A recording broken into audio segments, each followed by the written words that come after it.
Hi, I'm Matt. This is Rich, and we are here as part of our 10-year celebration, anniversary. Yeah. 10-year doodad. 10-year anniversary of Steamforged. Yeah.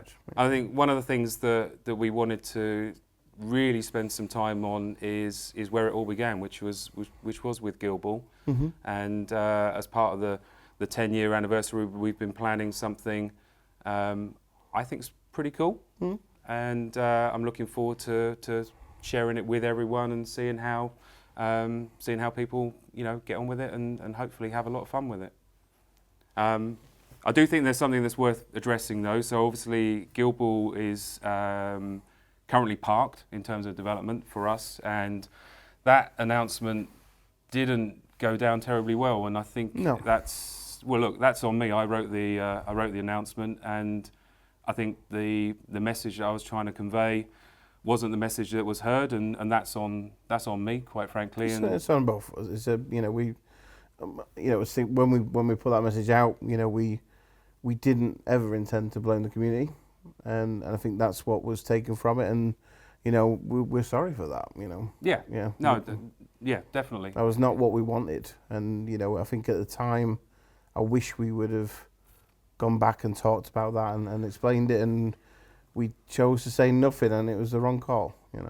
Well, it was tough though, because that was a tough time for everyone in the world, as COVID was starting to run riot through everyone, and no one really knew what was going on. No. And we misfielded the message, and then we didn't really know what to do. And one of the things that I've always believed in is if you don't know what to do, doing nothing is the best option. But I do think in this instance, doing and saying nothing meant that we lost a voice in the conversation that was going on. And I'm pretty sad about it. Have been ever since. And we let people down. Wish it hadn't happened. That was the sad bit. We let people down. And this game means so much to us. It's the heart of what we started. We wouldn't be starting now talking about this and doing what we do now if it wasn't for the people, the community around Guildball that started all this off, and and it did hurt at the time, and I think it's we want to try and start to fix that, and to bring it back. I think so, because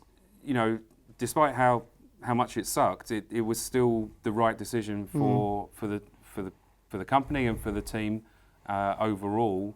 But it does mean that we're now in a position to do something about it. Yeah, when we made Guildball, it was we never intended it to. It sounds daft, but it wasn't a commercial thing. It wasn't something we thought about how we sell the product and how we do that.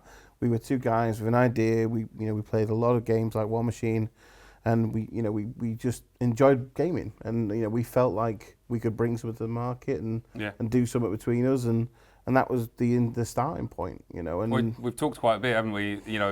As part of our planning, and certainly as part of the messaging that we want to share is recognizing that path that we've been on, because we're now getting involved with companies who were making the mistakes that we were making way back when we first started. It's easy to do, and you don't know everything when you set out to do a thing. You just have a cool idea and a passion for it, and I think I know we're different people, and we're certainly set up differently, we're certainly organised differently, still many familiar faces, but I think we're 10 years older, 10 years wiser, and certainly recognise the mistakes that we don't want to ever make again. Yeah, and it's more than me and you now. The Steamforged has grown to having multiple layers in the company with lots of familiar faces, but also they've also grown with the company. We've got people with us now that have been here for 7-8 years, coming on that time, and I think as Guildball,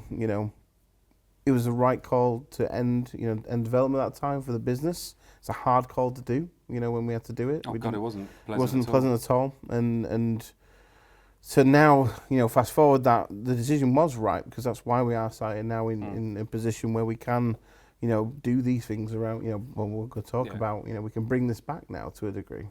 To a degree. I mean, if I had my time over again, I would message it differently. Yes. I'd make the same decision because it was the right decision, but I would not message it the way that we did. Simple as that. So what are we doing?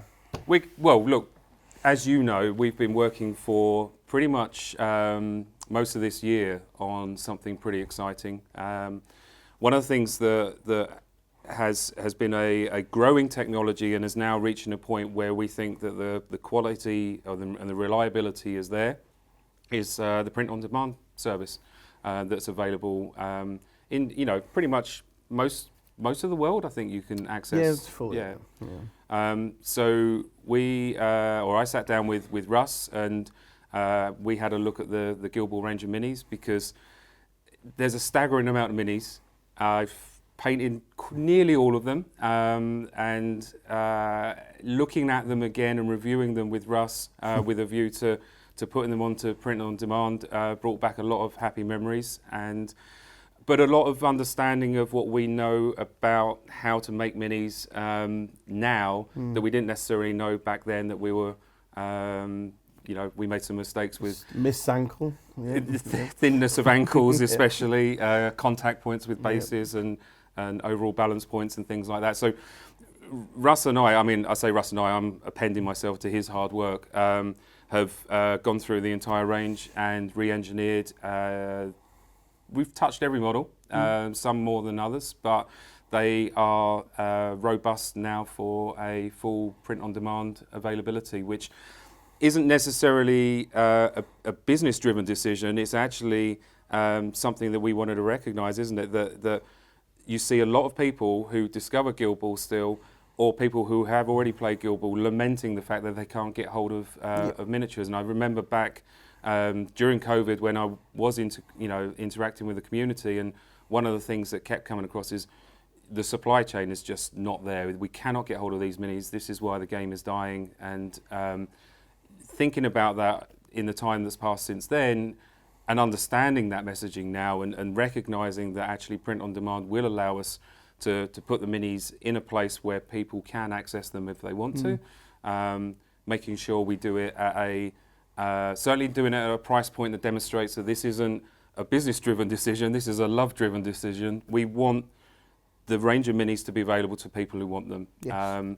And what we're hoping is people will discover this game for the first time, and people who did play it will rediscover it and maybe grab a few minis and paint them and play the odd game. It gives Guild Ball a place to continually live now, which we do. It sits there. Like a library kind of, or an archive of some sort. So it will always be on our site now. Archive sounds a bit final. It does, yeah. Something we wanted to, because the community have done great work, haven't they? Actually, I went through the rules. Yeah, done really well. And so I went through all the changes that the community have made over the last couple of years with Jamie. Quite forensically, we went through them all, and didn't agree with all of them, but thought about what was trying to be achieved and where the guys and girls were going with it. And with Jamie's help, we've come up with what we think is a really quintessential. Actually, I use that in a different word, so I'll use another word, a classic version of the Guild Ball engine that represents fun, balanced play, and also the models are, and the individual characters are at a really nice balance point as well. So we've been speaking with the community, or the committee, I should say, and we're going to publish that set of rules, recognising the hard work that they've done and the custodianship that they demonstrated through the last sort of 2 or 3 years. It's probably worth to call out Longshanks as well, because I think the work for the data and to help us guide that and see the data come in has been really key to help make that kind of classic, like you say, a classic kind of point in the rule set. So and it's cool to do, because it's increasingly so, but certainly like last year, every show that I went to, I'd have at least a couple of dozen people come up to me and genuinely say, when you're bringing Guild Ball back, and not necessarily to poke fun or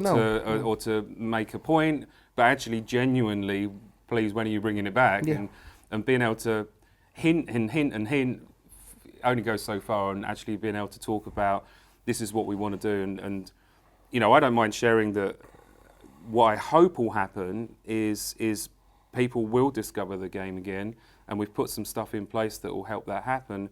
And if people do discover it and we start really getting a buzz, then we're now in a great position to start actively supporting development on the product again, and well, I shouldn't say product, is more of our baby, really, helping it grow again. But it really comes back to sort of seeing how people want to interact with the game.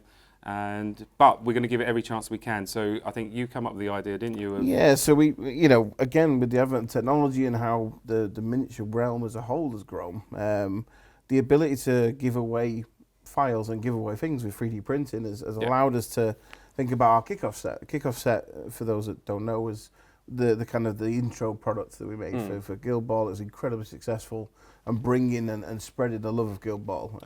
Didn't we? We were one of the first to give away a rule set right back at the beginning. Way weren't we? back in the day, yeah. We give the rules for free and the cards for free. At that time, that was still, even now, still with certain companies, it's not always the case. And we're proud of that. And this for us is the next evolution of that, being able to give an introductory product and so be able to give the kickoff set away free, which is the Brewers and the Mason team. So it's 2 teams. 2 teams. Terrain from the kickoff set is in there as well, that we made separately to the kickoff set. Nice. Tokens, measuring stick, etc. It's is all that in POD? there. It's all there available on the STL, so you can download it. So it's STLs and you can print at home. You can print at home. Brilliant. So completely free. Go on the website, you'll be able to click the button and download it and play. And hopefully, like I said, this hopefully people can then play if you've never seen the game or not played it, you can sample it and try it. And have reducing those barriers to entry, because fundamentally with Guild Ball, what we created back then, we didn't realise, was, we felt we had a good game, but over time it really has become a great game, and it's still regarded now as one of the best systems for. Always was a great game. Always was a great game. It is regarded now as one of the best skirmish kind of games in the market, and to say that after 10 years and what we achieved, then it's a very it's very humbling for us to hear that. And it's it's a fun game. That's it. It's just a fun game, and it's fun to play. And I don't play it nearly as often as I would like to, but when I do sit down and usually we're sharing, and it brings back a lot of fond memories, and that's what I'm hoping is. I know and understand and take responsibility for upsetting a whole bunch of people, and it does make me sad that happened. I'm hoping that they will take a look at this and forgive us for what we did. I think it's, like I say, I still think it's the right decision, but we did not get the messaging right.